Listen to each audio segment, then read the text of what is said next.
Hey guys, today I'm reviewing the game Final Fantasy XIII-2.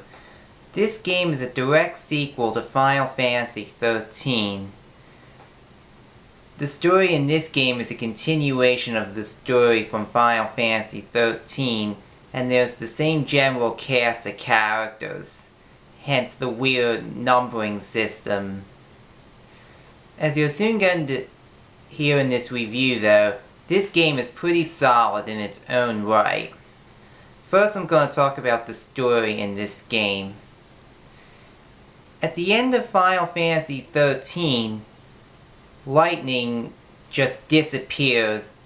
We learn in this game that she's sent to an alternate realm called Valhalla.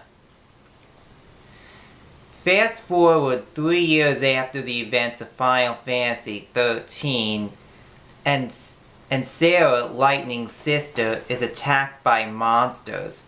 Suddenly, a man named Noel Christ from 700 years in the future comes to Sarah's rescue. In addition, he actually met Lightning in a travel through time, and he also says that paradoxes have appeared in the timeline. So the two heroes then go out on an adventure to restore the paradoxes and to save Lightning. So yes, this game's world map involves time travel.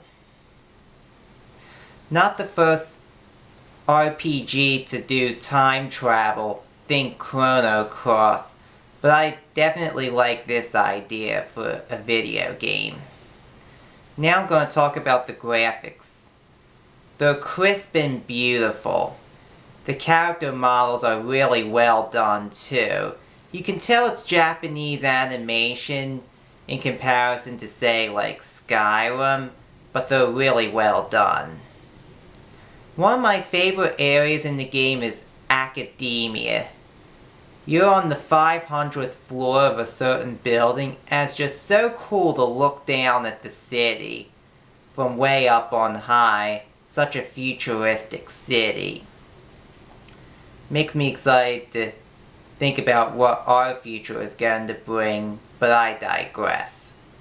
Now I'm going to talk about the sound effects and the music in this game. Sound effects are realistic enough. The music in this game is great. There are songs where there's singing going on, even when you're wandering about a basic level. The only reason why the music in this game is a step back from the original Final Fantasy XIII is because the music in that game was just phenomenal. Definitely a high bar set by that game, so you could be forgiven why this game might not have as great music.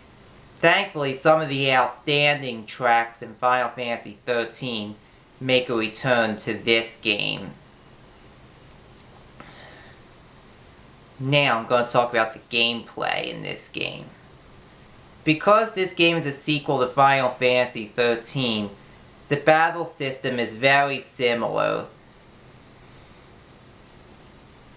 Each character has 6 different roles, and a combination of these roles is a paradigm. And you use the right paradigms or combinations to get through the battles. Like some for attack, some for healing, some for support, and some for a mixture of whatever.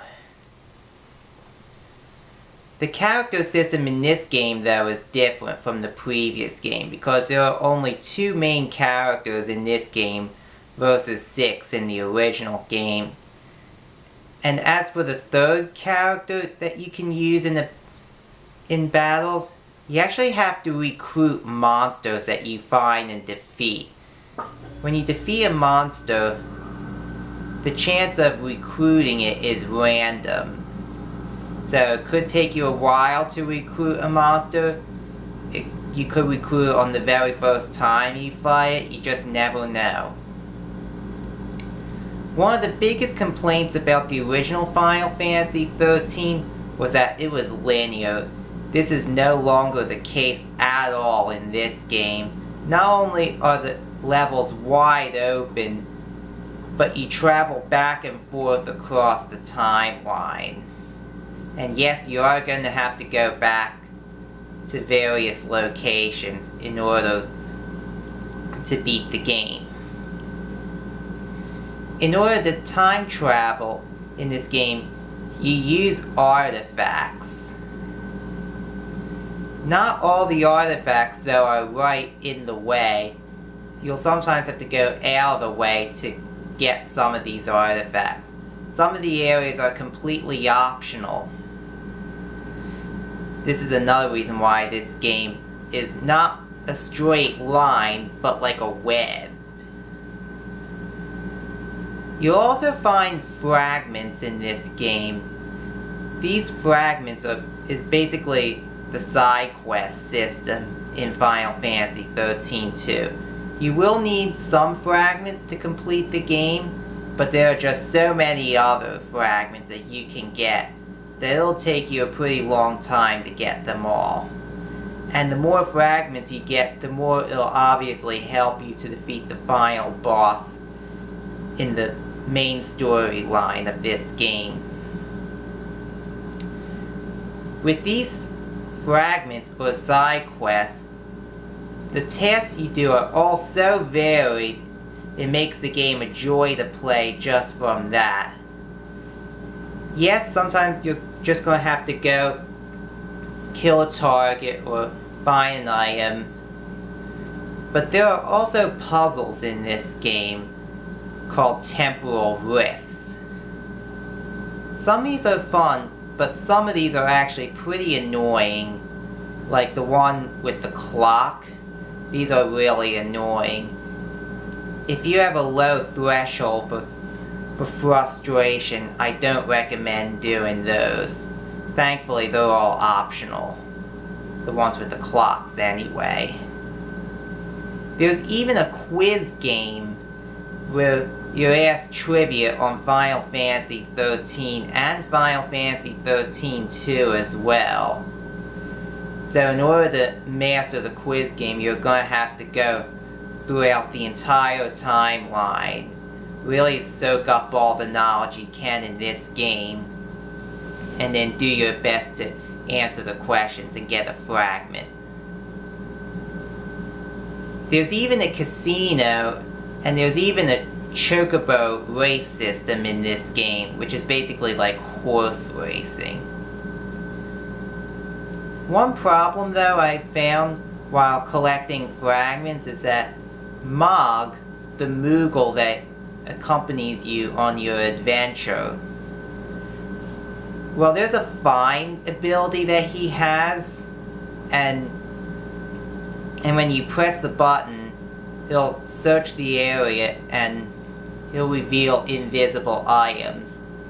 But sometimes I saw with collecting these fragments that Mog's find ability doesn't work even when you're right near the object. This makes finding those fragments a lot harder. And I don't know if that should be happening in this game or what.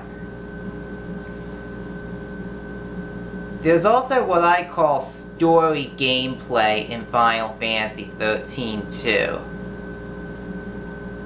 First I'm going to talk about live action. As the story goes on, you're actually given choices about what to say.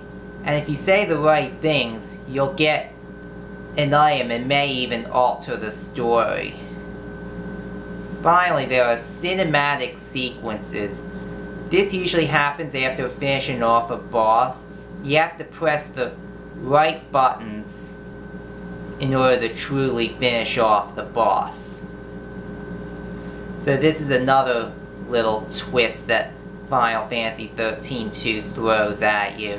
And all this just helps to make the game so varied that it's just so exciting to think about what you're going to be doing next. Especially if you're playing without a walkthrough.